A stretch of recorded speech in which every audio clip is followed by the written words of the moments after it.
بسم اللہ الرحمن الرحیم الحمد للہ رب العالمین والصلاة والسلام علی خاتم النبیین محمد وعلی آلہ وصحبہ اجمعین اما بعد۔ مدرسہ ڈسکورسز کے سمر انٹینسو کا یہ اختتامی سیشن ہے۔ اس انٹینسو کی صورت میں چونکہ اس پروجیکٹ کا جو کوئی 5 سال پر محیط تھا، اس کا پہلا مرحلہ، پہلا فیز مکمل ہو رہا ہے، تو میں اپنے شرکاء کی یاد دہانی کے لیے بھی اور جو ہمارے معزز مہمان علماء آج اس نشست میں شریک ہیں، ان کی معلومات کے لیے بھی اس پروجیکٹ کی ابتدا اور اس کے مختلف مراحل، اس کے مقاصد، اس کے بارے میں بہت اختصار سے کچھ معلومات پیش کرنا چاہتا ہوں۔ اس پروگرام کی ابتدا 2016 کے آخر 2017 کے اوائل میں ڈاکٹر ابراہیم موسیٰ، جو بنیادی طور پر جنوبی افریقہ سے تعلق رکھتے ہیں، پھر ان کی دینی تعلیم ہندوستان کے بعض بڑے مدارس میں ہوئی، دارالعلوم دیوبند میں، ندوۃ العلماء میں، اور اب وہ کوئی ربع صدی سے امریکہ میں، امریکی جامعات میں اسلامی علوم کی تحقیق اور تدریس کا ایک تجربہ رکھتے ہیں۔ یہ پروگرام ان کے اور انڈیا میں ان کے دوست بھی اور ان کے ساتھ ایک فکری رفاقت رکھنے والے عالم تھے جن کا گزشتہ سال انتقال ہوا، اسلامی فقہ اکیڈمی انڈیا کے جنرل سیکرٹری مولانا امین عثمانی صاحب، یہ ان دونوں کی کئی سال کی باہمی مشاورت، بلکہ مولانا امین عثمانی صاحب کی تحریک پر اس کی ابتدا ہوئی، اور بنیادی خیال یہ تھا، ابراہیم موسیٰ صاحب جیسے اس کی تفصیل ہمیں بتاتے ہیں، کہ مولانا امین عثمانی کا ان سے کئی سال سے مسلسل یہ تقاضا تھا اور اصرار تھا کہ آپ نے دینی مدارس میں تعلیم حاصل کی، دینی علوم کی تحصیل کی، اس کے بعد آپ ایک دوسری دنیا میں چلے گئے، مغربی یونیورسٹیوں میں، مغربی جامعات میں آپ نے تعلیم کا، تدریس کا، تحقیق کا ایک لمبا سفر طے کیا۔ تو آپ نے ان دونوں دنیاؤں کو دیکھا ہے، ان دونوں دنیاؤں میں پڑھنے پڑھانے کا، غور و فکر کا، تحقیق کا تجربہ حاصل کیا ہے، تو آپ کی ذمہ داری بنتی ہے، آپ کو چاہیے کہ آپ اس تجربے میں یا اس فکری سفر میں مدارس کے فضلاء کو، مدارس کے اساتذہ کو بھی شریک کریں، کوئی ایسی ترتیب بنائیں، کوئی ایسی شکل بنائیں کہ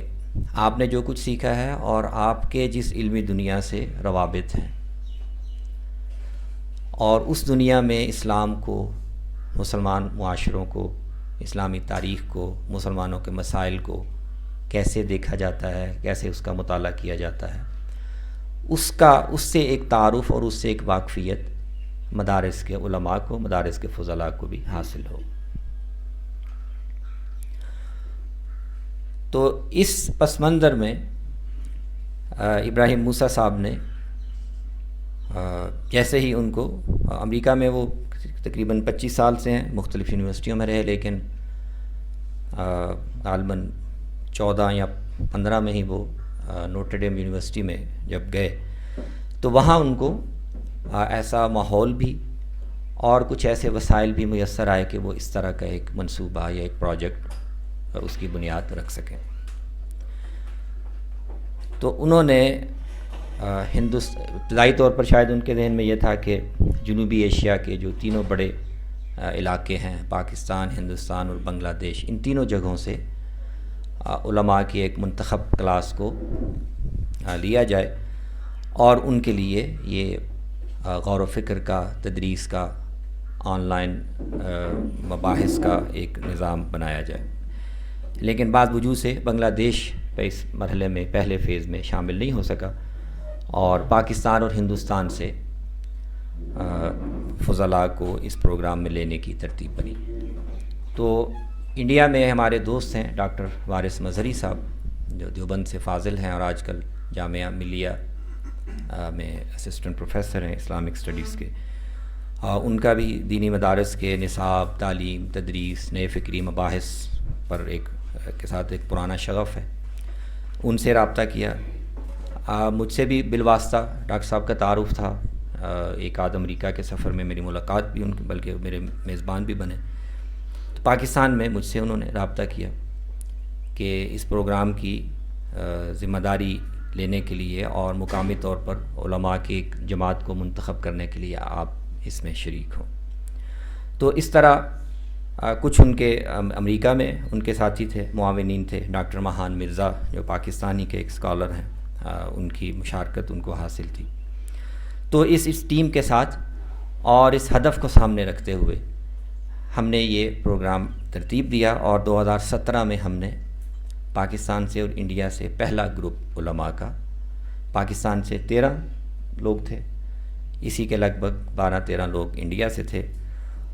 اور ان کے لیے 3 سال کا ایک پروگرام ڈیزائن کیا گیا، جس کی ترتیب یہ تھی کہ ہم سال میں 2 سیمسٹر یعنی 3 مہینے کے 2 دورانیوں میں آن لائن ہفتہ وار کچھ منتخب موضوعات پر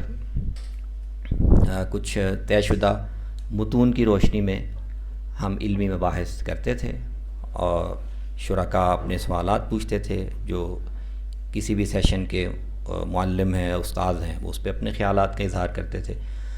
اور اس طرح ان مباحث کی تفہیم کا ایک عمل شروع کیا گیا. اس کا فارمیٹ یہ تھا کہ جو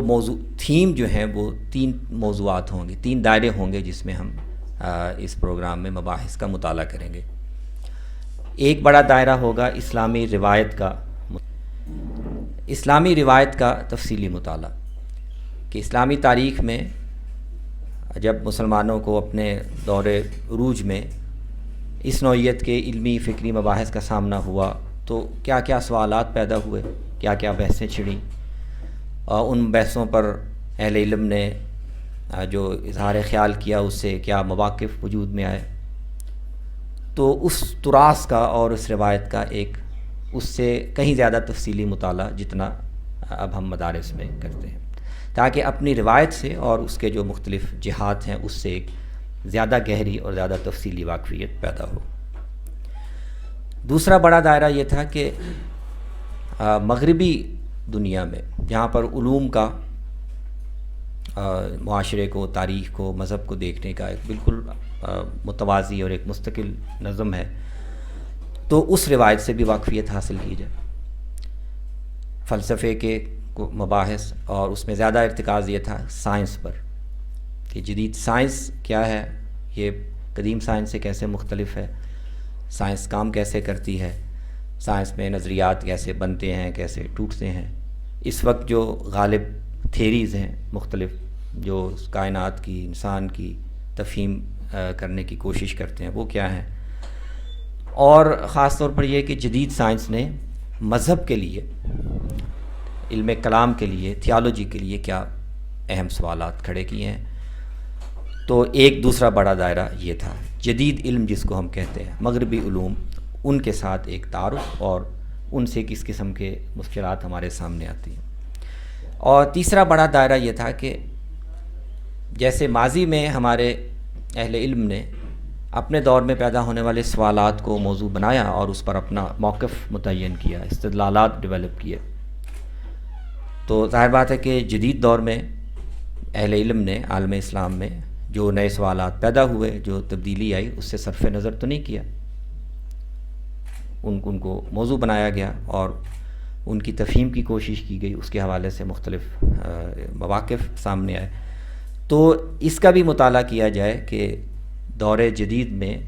جدیدیت کے تحت جو مباحث پیدا ہوئے، تو عالم اسلام میں اہل علم نے، اور خاص طور پر بر صغیر میں جو علمی روایت ہے، ان میں ان کے حوالے سے ان کو کیسے سمجھا گیا، کیسے ان کی تفہیم کی گئی، کیا موقف طے کیا گیا، اور ان ساری چیزوں کا ہم ذرا تنقیدی جائزہ لیں کہ اس روایت کو اگر ہمیں آگے بڑھانا ہے تو اس کا ایک تنقیدی جائزہ بھی لیا جائے کہ اس میں کہاں خلا ہیں، کہاں کچھ چیزیں نظر انداز ہو رہی ہیں، کہاں کئی چیزوں کی تصحیح کی ضرورت ہو سکتی ہے،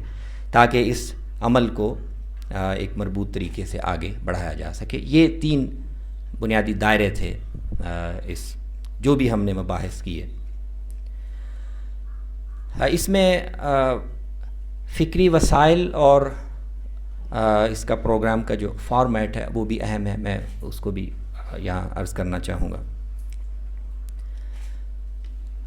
پروگرام کے بانی ڈاکٹر ابراہیم موسیٰ تھے، اب بھی ہیں، لیکن بہت سے اس طرح کے دوسرے پروجیکٹس کی طرح یا بعض دوسرے منصوبوں کی طرح جس کا اپنا جواز ہے، وہ بھی اہم ہے کہ کوئی صاحب علم، کوئی اسکالر جس نے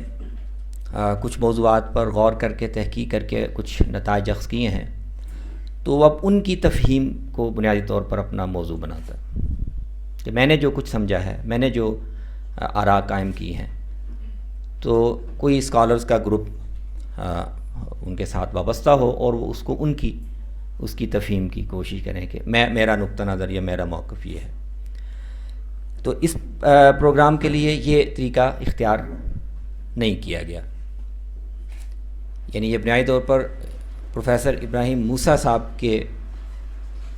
ظاہر ہے ان کی ہر موضوع پر کوئی نہ کوئی آراء ہوں گی، ان کے مواقف ہوں گے، لیکن یہ ابراہیم موسیٰ صاحب کے خیالات کو یا ان کے نظریات کو سمجھنے کا یا ان کے لیے کوئی قبولیت پیدا کرنے کا پروجیکٹ نہیں تھا۔ اور یہی وجہ ہے کہ ہمارے تینوں گروپس کو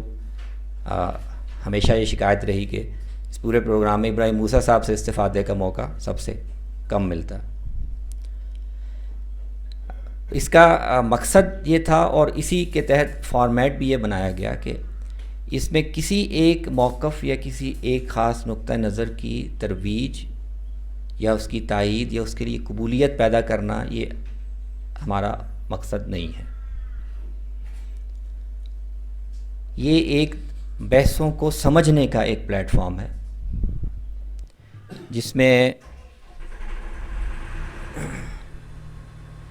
میں کوئی بھی ایک سوال سامنے رکھ کر ہم مختلف زاویوں سے مختلف مواقف کیا ہیں، وہ اپنی تفہیم کیسے کرتے ہیں، ان کے استدلالات کیا ہیں، ان کی تفہیم کا ایک پلیٹ فارم ہے، اور اسی فارمیٹ میں ہم نے یہ پورا جو پہلا مرحلہ ہے اس کو مکمل کیا ہے۔ اور شروع میں ہمارے پہلے بیچ کے دوستوں کو یہ شکایت بھی رہتی تھی، تو آہستہ آہستہ وہ اس مقصد کو سمجھ گئے۔ وہ کہتے تھے کہ آپ ساری بحثیں ہو گئیں، ساری رد و قد ہو گئی، اب نتیجہ کیا ہے، ہمیں کوئی ایک نتیجہ بتایا جائے کہ کون سی بات صحیح ہے اور کون سی غلط ہے۔ تو ہم ہمیشہ یہ معذرت کرتے تھے کہ نتیجہ بتانا یا کوئی ایک موقف بتانا یہ اس پروگرام کا ہدف نہیں ہے، اور پروجیکٹ کا یہ ضروری بھی نہیں کہ کوئی اس میں ہم 3-4 اساتذہ ہیں، ابراہیم موسیٰ ہیں، وارث مظہری صاحب ہیں، میں تھا، تو کوئی ضروری نہیں کہ ہم سب چاروں کے نتائج بھی ایک ہوں، تو کوئی نتیجہ ہم آپ کو نکال کے نہیں دے سکتے۔ اب اس مسئلے پر یا اس بحث پر غور جاری رکھنا، اس میں اپنے مطالعے کو وسیع کرنا اور اپنے لیے ایک نتیجہ طے کرنا، وہ آپ کا کام ہے۔ اور اسی مقصد سے جو فکری وسائل کے حوالے سے اس میں کوشش کی گئی وہ یہ تھی کہ ایک بہت بڑے وسیع دائرے میں ہم نے اسلامی تراث سے بھی اور جو جدید مباحث ہیں، بہت وسیع دائرے میں ہم نے متون اور کتابیں اور ان کے ابواب اور ان کے اقتباسات وہ اس میں شامل کیے، تاکہ مطالعے کی جو دائرہ ہے وہ وسیع ہو، مختلف مصادر سے واقفیت پیدا ہو۔ کلی طور پر ہم ساری کتابیں پوری نہیں پڑھ سکتے، لیکن ان کے اہم بحثیں مطالعے میں آ جائیں، کتاب سے تعارف ہو جائے۔ تو فکری وسائل کو ہم نے وسیع کرنے کی کوشش کی، اور اس کے ساتھ ساتھ اساتذہ سے بھی، اساتذہ کے ساتھ تعارف اور محققین کے ساتھ تعارف وہ بھی اس میں شامل رہا ہے۔ بنیادی طور پر تو ٹیم میں 3-4 اساتذہ تھے، لیکن ہم نے، میرا خیال ہے کہ میں نے گنتی نہیں کی، لیکن کوئی 5 سال کے عرصے میں زیادہ تر مغربی دنیا میں اسلامی علوم پر تحقیق کرنے والے، میرے خیال میں کچھ 3 درجن یا اس سے زیادہ اسکالرس جو اپنے اپنے دائرے میں ایک تخصص رکھتے ہیں، تو ان کو ہم نے لیکچرز کے لیے مدعو کیا، اور ان کا کیا خاص دائرہ اختصاص ہے جس میں انہوں نے کام کیا ہے، تاکہ علماء اور فضلاء کا مصادر سے بھی وسعت کے ساتھ واقفیت بڑھے، اور آج کے دور میں مدارس کے علاوہ مغربی جامعات میں جو لوگ اسلام پر اور اسلامی موضوعات پر تحقیق کر رہے ہیں ان تک بھی ان کی رسائی ہو، اور وہ اپنے ذوق اور استعداد کے مطابق آگے اپنے مطالعے کو وسیع کر سکیں۔ اب اس 5 سال کے اس پورے عمل میں جو چیزیں حاصل ہوئی ہیں مجموعی طور پر، وہ میرے خیال سے 2 چیزیں ہیں۔ شرکاء نے اس سے جو کچھ سیکھا یا اخذ کیا، اس کے لیے ہم نے منتخب تاثرات کا سیشن اس کے بعد رکھا ہوا ہے، وہ شرکاء بتا سکیں گے کہ ان کے تجربات کیا ہیں۔ ہم منتظم کے طور پر اپنے مقاصد کے لحاظ سے ایک بڑا حاصل تو یہ ہے کہ ان 5 سالوں میں پاکستان اور انڈیا میں ملا کر کچھ 100 کے قریب ایسے اہل علم، ایسے فضلاء اس سے مستفید، اس سارے پروگرام سے مستفید ہوئے ہیں، اور